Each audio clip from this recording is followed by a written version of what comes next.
तो मौजूद आहियूं हिंगोरजां थाणे ते जिते हिंगोरजां थाणे में ॿ ॾींहं अॻु मेमण बिरादरी जे औरतुनि खां जेके मोबाइल फ़ोनियूं फुरकायूं हुयूं उन जे हिसाब सां मेमण बिरादरी कल्ह हिंगोरजां थाणे ते अची SHO सां ॻाल्हि ॿोल कई जितां उन्हनि खे SHO मां मोट न मिली जंहिं करे उन्हनि हिकिड़ो लाइमल जोड़े हिकिड़ो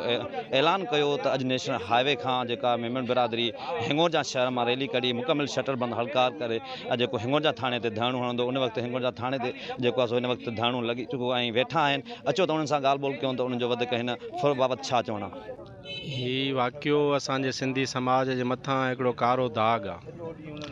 पाण वटि ही फुरूं धाड़ा का पहिरीं ॻाल्हि कोन्हे का नई ॻाल्हि कोन्हे का थींदा रहिया आहिनि हमेशह,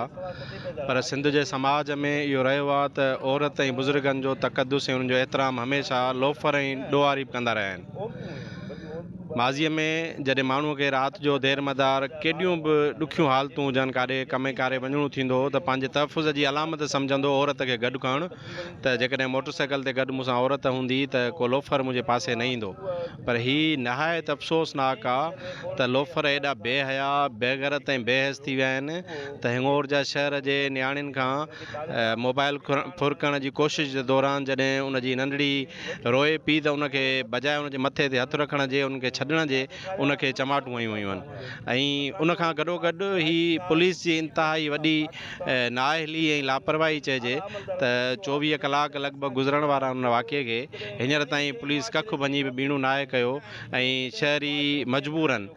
बल्कि 2 ॾींहं गुज़री चुका आहिनि शहरी मजबूरनि एहतजाज करण ते। कल्ह बि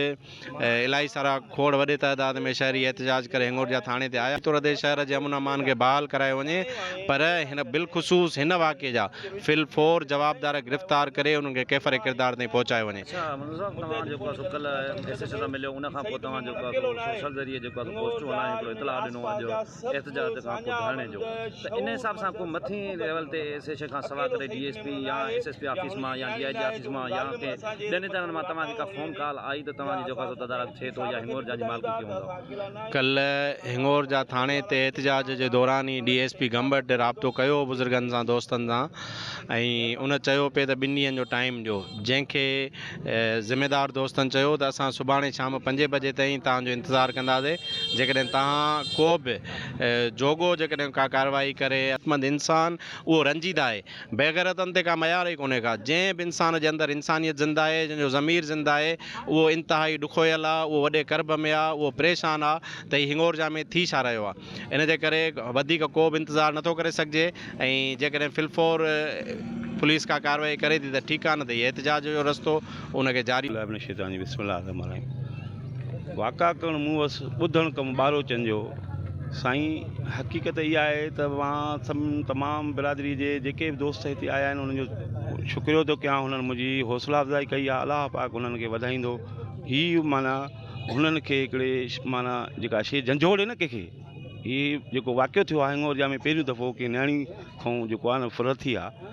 उन सभिनी जी दिलनि खे झंझोड़े छॾियो आहे। उहो उन में हर मकतब फ़िक्र जा हुजनि माण्हू,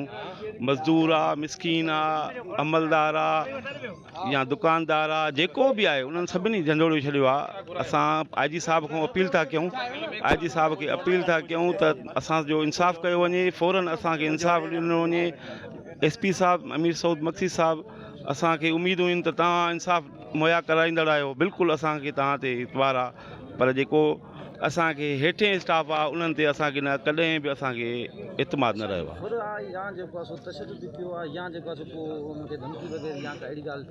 जी साईं, जीअं ई हुननि खे ॾिठनि त हीअ माना लेडीज़ आहे, पोइ असां